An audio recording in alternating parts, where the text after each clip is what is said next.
ములుగు జిల్లా ఏటూరు నాగారం మండలం ఐటీడీఏ ఎదుట ఆదివాసీ మహిళలు సంఘాల నాయకులు రోడ్డుపై బైఠాయించి ధర్నా చేపట్టారు.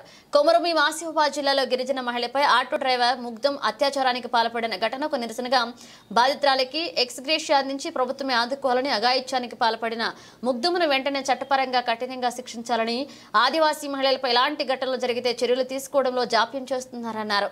ఇతర మహిళలకు జరిగితే వెంటనే స్పందిస్తున్నారని, ఆదివాసులను చిన్నచూపు చూస్తే ఊరుకునేది లేదని ఆదివాసీ సంఘాలు ఆలం కిషోర్ ప్రభుత్వాన్ని హెచ్చరిస్తూ డిమాండ్ చేశారు.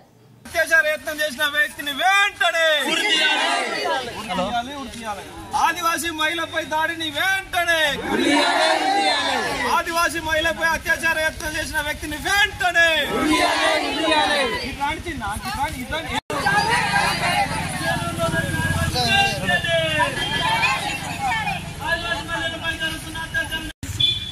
కొమరంభీం ఆసిఫాబాద్ జిల్లాలో ఆదివాసీ గోండ్ మహిళపై అత్యాచార యత్నం చేసినటువంటి నిందితుడు ముగ్ధుంని తక్షణమే ఫాస్ట్ ట్రాక్ కోర్టు ద్వారా ఈ ప్రభుత్వము అతనికి సరైన కఠిన శిక్ష విధించాలి. బాధిత మహిళకు ఇమ్మీడియట్లీ బాధిత మహిళను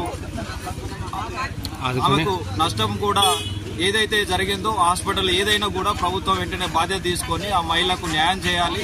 ఆదివాసీ మహిళ అయితే ఒక విధంగా, లేదంటే బయట సమాజం మహిళ అయితే ఒక విధంగా స్పందించే సోకాళ్ళు మీడియా కానీ లేదంటే మేధావులు కానీ ఖచ్చితంగా మీరు స్పందించాలని మేము డిమాండ్ చేస్తున్నాము. మా ఆదివాసీ మహిళల పట్ల ఇలాంటి దాడులు జరిగితే మేము ఖచ్చితంగా పోరాటానికైనా మేము సిద్ధపడుతున్నామని ప్రభుత్వాన్ని కూడా హెచ్చరిస్తున్నాము.